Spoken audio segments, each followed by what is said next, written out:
Buenos días, amigos. Vamos a comenzar a estudiar el tema dedicado a Tomás de Aquino dentro de la EBAU.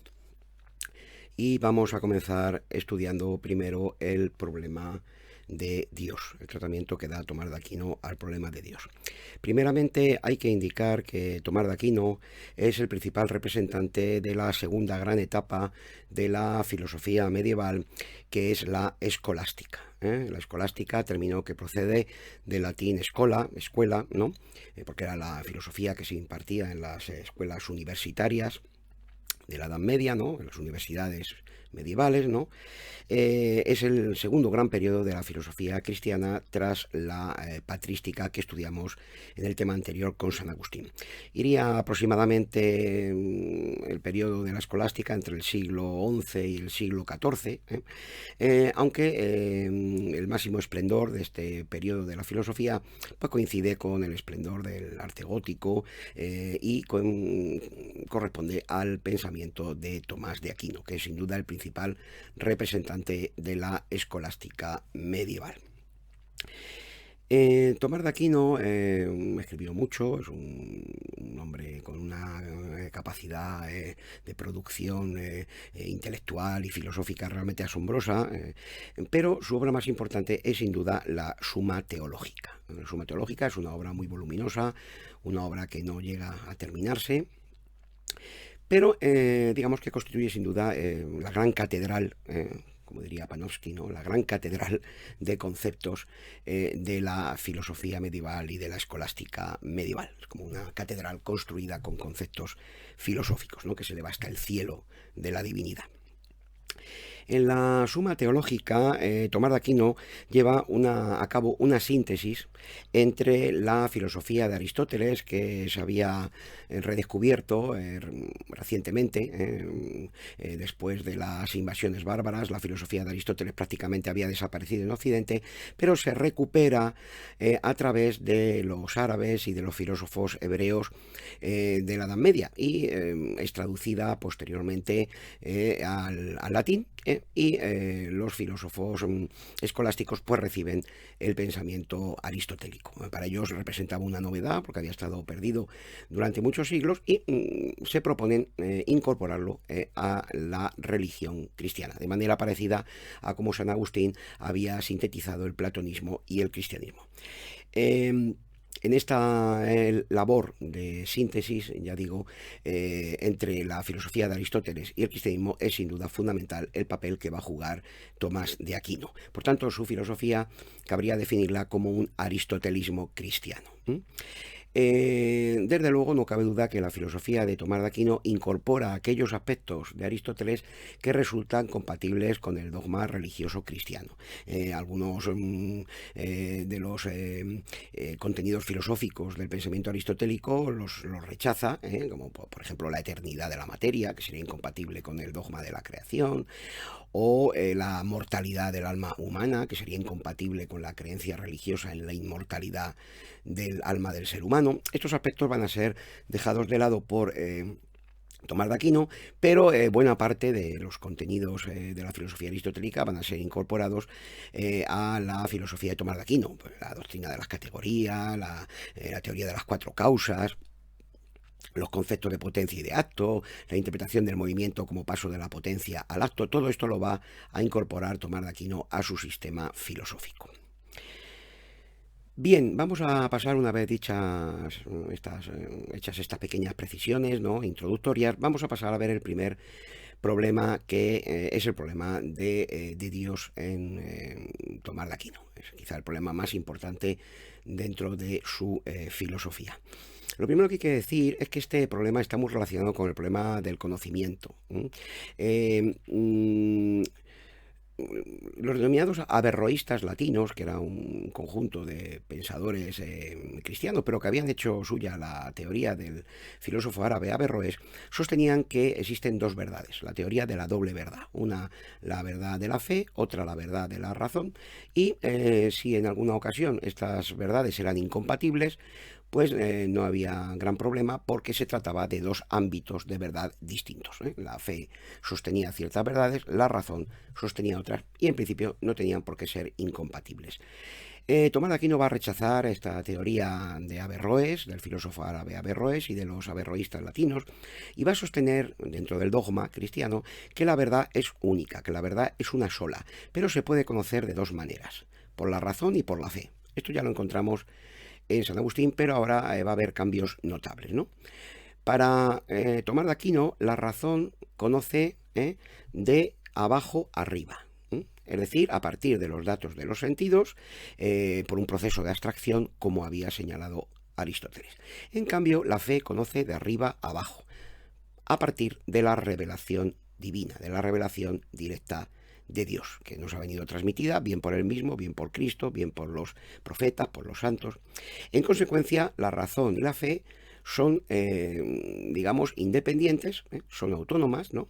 Las verdades de la fe o las verdades reveladas, los artículos de la fe, como por ejemplo el dogma de la Trinidad, son verdades que sobrepasan la capacidad de la razón humana y por tanto pertenecen a lo que se denomina teología revelada. Porque se tratan de misterios divinos que nuestra razón no puede llegar a penetrar, no pueden demostrarse racionalmente. Por otro lado, las verdades de razón, las verdades de la filosofía, sí las puede comprender nuestra razón, son verdades demostrables. Por ejemplo, una verdad sería que la sustancia es un compuesto de materia y forma, dentro del contexto del aristotelismo, ¿no?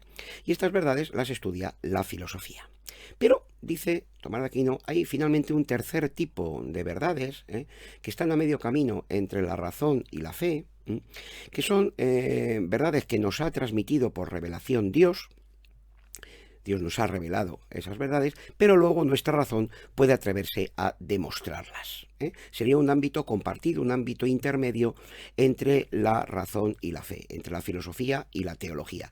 Sería el ámbito de la denominada teología natural.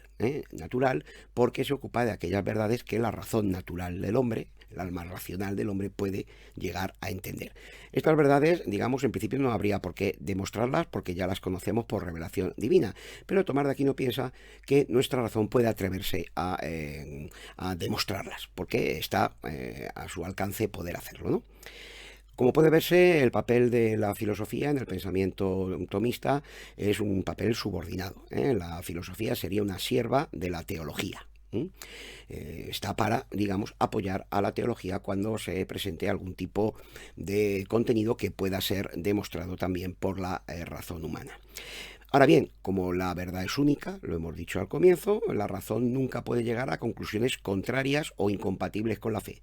De manera que los razonamientos del filósofo, si llegan a conclusiones contrarias a la fe, por ejemplo, que el alma es mortal, ¿no? O que el mundo es eterno, pues evidentemente, dice Tomás de Aquino, se habrá equivocado, no habrá razonado bien y deberá de corregir su razonamiento para ponerlo de acuerdo con la fe. Porque la razón no puede equivocarse, dice Tomás de Aquino. El que se equivoca es el que razona.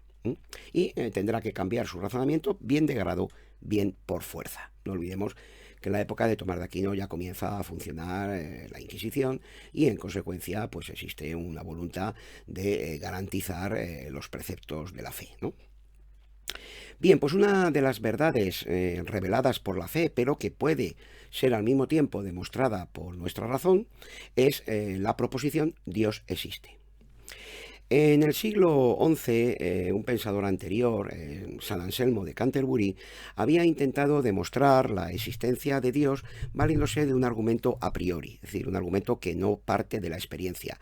Se trata de un argumento que se llama el argumento ontológico, porque se basa en el ser de Dios, ¿no?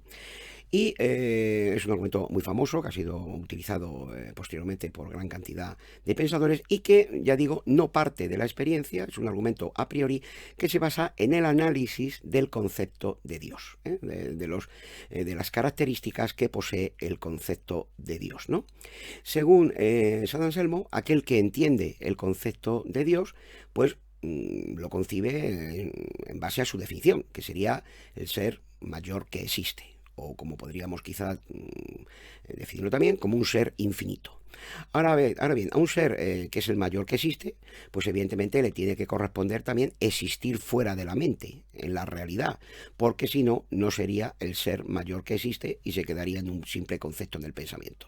O dicho de otra manera, a un ser infinito no puede faltarle la característica de existir realmente, porque si le faltara esa característica, quizá las tendría todas, pero le faltaría una y por tanto no sería infinito. Es como decir que un triángulo no tuviese, por ejemplo, la característica de tener tres ángulos, pues entonces evidentemente no sería un triángulo. A un ser infinito, a un ser que es el mayor que existe, no le puede faltar la perfección de existir realmente. Tomás de Aquino conocía evidentemente este argumento ontológico de San Anselmo, pero él lo va a rechazar, porque considera que aunque ese argumento es muy bueno, es un argumento muy potente, pero quizás sea verdadero en sí mismo, pero no para nosotros, no para la razón humana, que es una razón finita y por tanto no puede llegar a entender bien el concepto de Dios.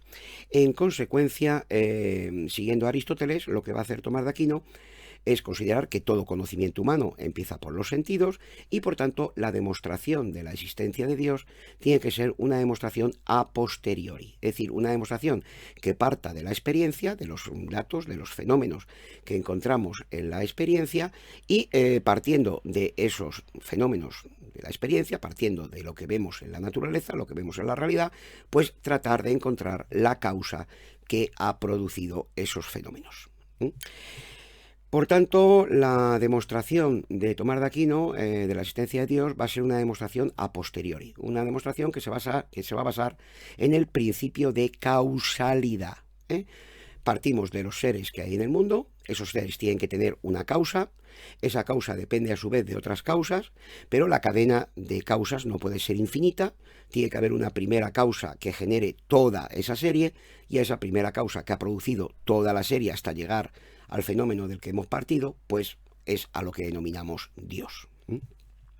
En realidad, Tomás de Aquino no va a ofrecer una sola demostración de la existencia de Dios, va a ofrecer hasta 5 pruebas, 5 demostraciones distintas, que son las denominadas 5 vías tomistas, porque son 5 vías, 5 caminos que conducen a la mente humana, ¿no? Desde los hechos del mundo, desde los fenómenos del mundo, hasta el ser supremo, que es Dios, ¿no? Son caminos intelectuales, ¿no? Todas las vías tomistas siguen un razonamiento lógico semejante. Como hemos dicho, parten de un hecho de la experiencia, por ejemplo, el movimiento de los seres. Segundo, se aplica el principio de causalidad. Ese hecho de la experiencia tiene que obedecer necesariamente a algún tipo de causa. En tercer lugar, es imposible que exista una serie infinita de causas, por tanto tiene que haber una primera causa que ha producido el hecho del que se ha partido, y la conclusión final del argumento es que debe existir un primer ser que ha originado toda esa serie, que es Dios. Por tanto, Dios existe. Las 5 vías son las siguientes. La primera vía es el llamado argumento cosmológico, y va del movimiento del mundo hasta el primer motor inmóvil. Esta vía ya la encontramos en Aristóteles, en la física de Aristóteles, ¿no? En esta vía partimos de observar que en el mundo natural, en la naturaleza, en el cosmos, hay movimiento. El movimiento lo explica Tomás de Aquino siguiendo a Aristóteles como tránsito de la potencia al acto, y evidentemente ese tránsito exige un ser en acto previo que actúe como motor. A su vez, este ser previo que actúa como motor necesita de otro acto anterior que lo ponga en movimiento, y este a su vez necesita de otro ser anterior que lo ponga en movimiento, pero resulta imposible, como ya había dicho Aristóteles, admitir una cadena infinita, una serie infinita de motores y de móviles, de seres que mueven y seres que son movidos, porque si fuese así, ahora mismo no existiría movimiento en el universo. Por tanto, debe haber un primer motor inmóvil que mueva el universo sin ser a su vez movido por otro ser. Ese primer motor inmóvil es Dios. Por tanto, Dios existe. La segunda vía tomista es la vía que se basa en la causalidad eficiente. Esta vía se inspira en Aristóteles y el filósofo árabe Avicena, va desde las causas subordinadas que hay en el mundo hasta una primera causa incausada. Partimos del hecho que hay en nuestra experiencia de que todos los seres de la realidad son causados unos por otros. Hay una cadena de causas y de efectos, ¿no? Un ser causa a otro, este a su vez causa a otro, este es el efecto de la causa anterior. Pero evidentemente la cadena de seres causados y de causas que los producen, la cadena de causas y efectos, no puede ser infinita. Tiene que haber algún primer ser que sea una primera causa eficiente y que a su vez sea incausado, es decir, que no haya sido producido por otro anterior. Ese primer ser que ha dado origen a toda la serie de causas que hay en el universo es al que denominamos Dios. Por tanto, Dios existe. La tercera vía se basa en la contingencia del ser. En la contingencia del ser. Y podríamos decir que es la vía de la creación, ¿no? Esta vía va desde la contingencia del mundo hasta un primer ser que existe necesariamente por sí mismo y que es increado, ¿no? En filosofía se denomina contingencia a un concepto, ¿no?, según el cual un ser puede existir o no existir, ¿no? Y si existe es producido por otro, ¿no? Yo, por ejemplo, existo ahora mismo, pero podría no haber existido. Si existo es porque otros seres, en este caso mis padres, pues me han creado, ¿no? Este ordenador podría existir o no existir, pero de hecho existe porque hay un ser anterior que lo ha creado, que puede ser pues el ingeniero, la fábrica que lo ha producido. Es decir, los seres contingentes necesitan de un ser anterior que los saque de la posibilidad y los traiga a la realidad, ¿vale? Pero claro, la cadena de seres contingentes no puede ser infinita, porque si todos los seres fueran contingentes, fueran posibles, ahora mismo no existiría ningún ser realmente. Por tanto, tiene que haber un primer ser que no sea contingente, que exista necesariamente, que no sea creado por otro, que sea increado, que sea necesario, que exista necesariamente, que haya creado por lo menos el primer miembro de la serie de seres contingentes. Ese primer ser que existe por sí mismo y que no ha recibido su existencia de otro anterior, que es causa de su propia existencia, es Dios. Por tanto, Dios existe. La cuarta vía es la vía de los grados de perfección. Es una vía que se inspira en la filosofía neoplatónica, ¿no? Iría desde los diversos grados de perfección que encontramos en el mundo hasta un primer ser infinitamente perfecto que es el que denominamos Dios. En la experiencia vemos que unos seres son más o menos perfectos que otros, ¿no? Que un ser es más bondadoso que otro ser es más bello o menos bello que otro, que un ser es más o menos justo que otro. Ahora bien, estas perfecciones solamente podemos medirlas si tenemos un patrón de perfección ideal, que suponga la suma perfección, la perfección infinita, la perfección perfecta a la que se van, digamos, aproximando más o menos los distintos seres del universo. Ese ser que es la perfección suprema, la perfección suma, ¿no?, el máximo grado de perfección, no puede ser otro que Dios, ¿no? Sería la suma belleza, la suma justicia, la suma bondad. Por tanto, Dios existe. Y la tercera vía era la llamada vía del orden cósmico y ha tenido repercusión incluso hasta hoy en día porque ha sido recogida por los denominados hoy en día partidarios de la teoría del diseño inteligente, que es una alternativa creacionista a la teoría de la evolución de Darwin, ¿no? Entre aquellos biólogos que son personas religiosas o que tienen, digamos, una profunda fe religiosa, ¿no? Esta vía va desde el orden y finalidad, se basa en la causa final, ¿no?, de Aristóteles. Va desde el orden y finalidad que encontramos en el universo hasta una primera inteligencia que ha tenido que crear ese universo, ¿no? Partimos de un hecho de la experiencia y es que en el universo los seres están organizados, hay como un orden. Hoy diríamos, hay un orden ecológico, un equilibrio ecológico, diríamos hoy en día, con nuestro lenguaje actual, ¿no? Evidentemente no es el que emplea Tomás de Aquino. Hay como un orden en la naturaleza, un orden muy complejo, un orden además matemático muy complejo, y ese orden evidentemente no se lo ha podido dar la materia a sí misma, porque es un orden de tipo matemático, de tipo ideal, no material. Por tanto, es necesario que ese orden haya sido introducido por algún tipo de inteligencia que ha organizado ese universo. Esa inteligencia o ya es Dios o depende de una inteligencia anterior, y la cadena de inteligencias ordenadoras no puede ser infinita. Tiene que haber una primera inteligencia infinitamente inteligente, que posea el conocimiento supremo, que sea la inteligencia más perfecta, y esa inteligencia no puede ser otra que el entendimiento infinito de Dios. Por tanto, Dios existe. La conclusión que extrae Tomás de Aquino de las 5 vías que hemos enumerado es que Dios es el motor inmóvil y acto puro que mueve el universo, que es la causa primera incausada del universo, que es un ser que existe de manera absolutamente necesaria, que es un ser sumamente perfecto, y que rige el universo, ha creado el universo con inteligencia. Una vez demostrada la existencia de Dios, Tomás de Aquino trata de explicar el problema de la creación del mundo. Para explicar la creación del universo, Tomás de Aquino va a introducir un par de conceptos filosóficos nuevos que él toma de los filósofos árabes como Al-Farabi, Avicena, y también del filósofo hebreo Maimónides, ¿no? Son los conceptos de esencia y de existencia, ¿no? La esencia de un ser es su naturaleza, lo que este ser es, ¿no? Las características que posee ese ser, ¿no? Es el concepto de ese ser, ¿no? En cambio, la existencia es ese ser existiendo realmente, ¿vale? Por tanto, el concepto de esencia se identifica o se corresponde con el concepto de potencia, y el concepto de existencia se corresponde con el concepto de acto. Antes de la creación, en la mente infinita, en la inteligencia infinita de Dios, todas las esencias de todos los seres estaban en potencia de existir, tenían la posibilidad de existir.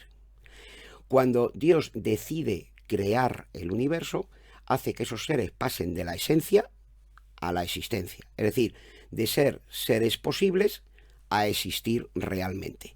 Es un poco parecido a lo que sucede, hemos puesto ya otras veces este ejemplo para explicar problemas parecidos. En el caso del arquitecto, ¿no?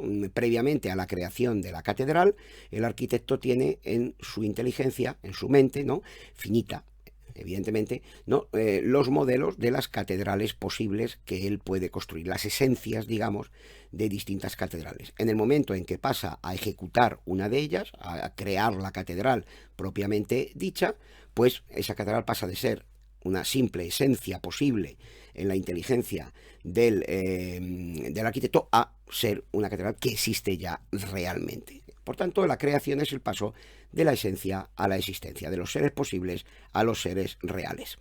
En Dios, dice Tomás de Aquino, esencia y existencia coinciden. Es un ser increado y, por tanto, lo que él es existir. Pero en el resto de los seres, esencia y existencia no coinciden. Son seres posibles que solamente existen porque Dios los ha creado. Participan de la existencia, han salido de la nada y existen por el acto creador de la divinidad. Según esto, la característica fundamental de Dios, según Tomás de Aquino, es su aseidad. Viene del latín ase, ¿no? Ens ase. Es decir, Dios es el ser que existe por sí mismo, que se basta a sí mismo y no necesita de ningún otro ser para existir. En cambio, los demás seres son seres que participan de la existencia en mayor o menor grado, dependiendo de su perfección, y han sido creados por Dios. Los ángeles participan de la existencia de un modo más perfecto que una piedra o que un animal, pero todos ellos necesitan de la creación porque por sí mismos carecen de esa perfección. Si queremos precisar un poquito más las características de la divinidad, dice Tomás de Aquino que podemos emplear otras tres vías, no confundir con las vías de la demostración de la existencia de Dios, ¿no? Tres vías que nos permiten determinar un poco más el ser de ese Dios, que no deja de ser un ser infinito y por tanto nuestra razón no puede penetrar en él, pero sí podemos conocer algunas cosas. Estas tres vías para conocer la esencia de Dios, ¿no?, son la vía de la negación, primeramente, ¿no?, por la que debemos negar de Dios cualquier tipo de limitación. Por tanto, Dios no puede ser temporal, Dios no puede ser mortal, Dios no puede ser corporal. En segundo lugar, tendríamos la vía de la afirmación, por la cual debemos afirmar de Dios todas aquellas perfecciones que encontramos en el mundo, ¿no? Por tanto, Dios debe poseer bondad, debe poseer belleza, debe poseer verdad, debe poseer inteligencia. Y finalmente, la vía de la eminencia, por la que elevamos a un grado superior, a un grado eminente, a un grado infinito, estos atributos o estas perfecciones que atribuimos a Dios. Por tanto, Dios sería la belleza, la bondad, la verdad, infinitas, elevadas al grado eminente. Con esto tendríamos explicados los conceptos fundamentales del problema de Dios en Tomás de Aquino, que, como veis, tiene relación también en parte con el problema del conocimiento.